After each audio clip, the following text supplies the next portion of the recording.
Well, good afternoon, everyone. Good afternoon. I always hate to interrupt the great conversation and the enjoyment of your lunch, but we want to welcome you. I'm Dan Stoehr. I'm the director of Reach Ministries. Thanks so much for joining us today, and please do continue to enjoy your lunch. In fact, the rule is no one can leave today until all the desserts are gone, so just pace yourselves there and plan ahead. Reach will be 30 years old in January. Yeah, that's something to celebrate, but also kind of lament because unfortunately we're still needed. I've been with Reach for 10 years, and after all those years, I'm standing here to share with you, quite honestly, I'm a bit perplexed, kind of stumped at the rejection, the isolation, the harsh judgments that continue to plague people living with HIV. So first I want to share with you some facts, though, and then I'll explain why I'm perplexed. HIV is a virus. It's a virus. It's not a disease. HIV is the final stages of untreated HIV when your body can no longer fight deadly infections. So there is good news. Effective medications mean that people live with HIV can live relatively long and healthy lives, even become untransmittable, but there is still no cure. And in Western Washington alone, there are 342 new diagnoses every year.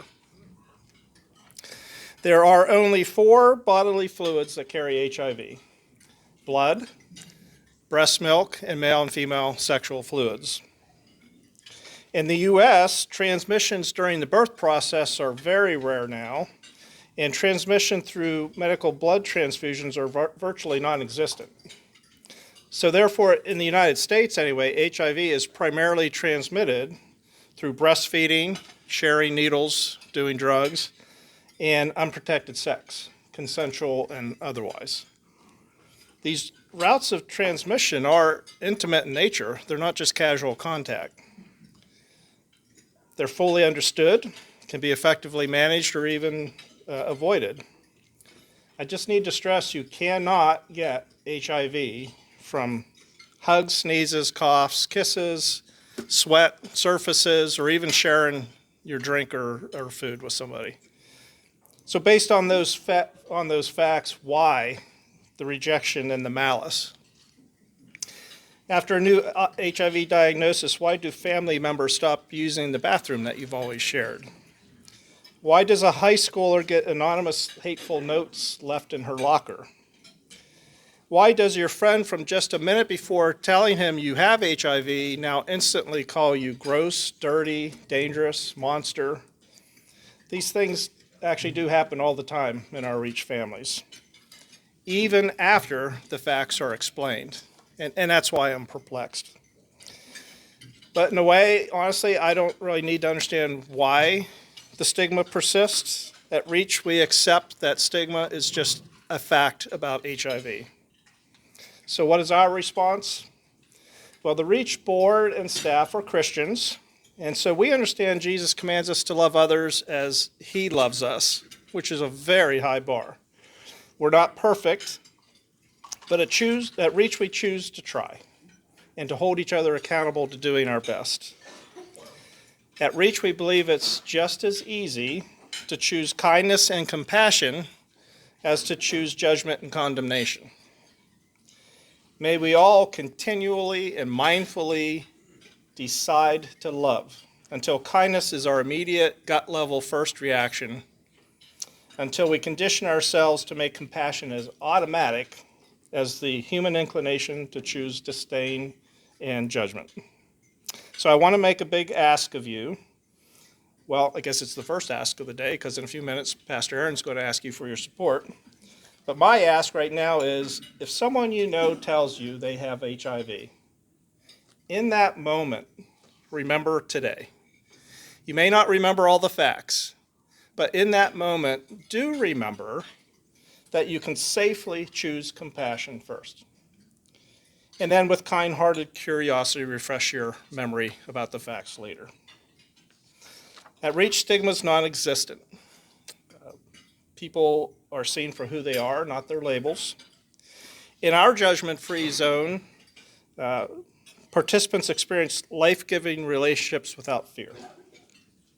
Their internal labels melt away when they speak up and are listened to well, or when they're embraced with that bear hug.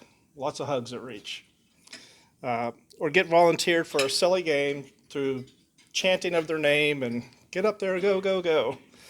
Reach offers the embrace and smile that the world often does not. People come into Reach through referral. We have 16 mutual referral partners throughout the Pacific Northwest.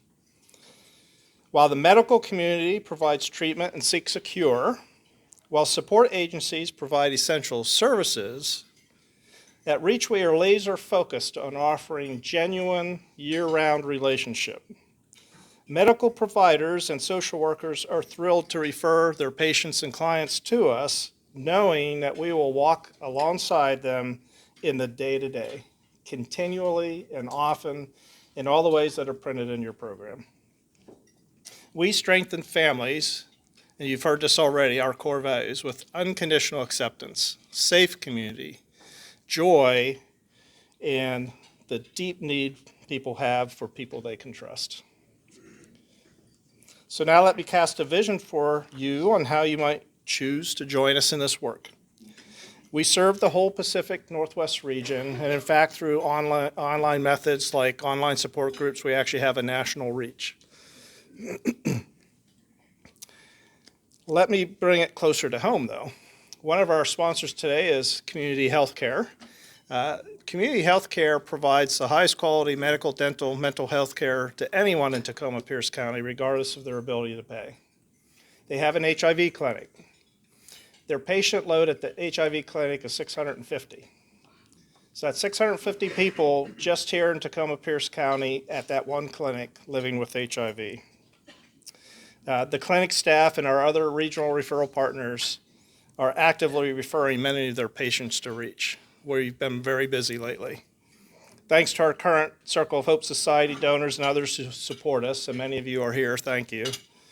We have grown by 28% since this event last year, and since 2021, we've grown by 43%. Thank you. Currently, we serve 148 HIV-positive children and adults, plus all their immediate family members, so about 500 people altogether. We feel called to serve 200 children, teens, and single adults, plus all their family members by this time next year. If you're doing the math with me, that'll be 52 new families. Our goal this year, then, is to embrace and prepare for those 52 new families.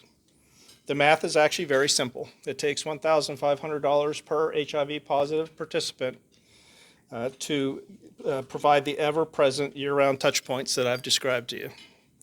$1,500 times 52 new Reach participants equals $78,000. That's the gap we need to fill. And wouldn't it be wonderful to take care of that today?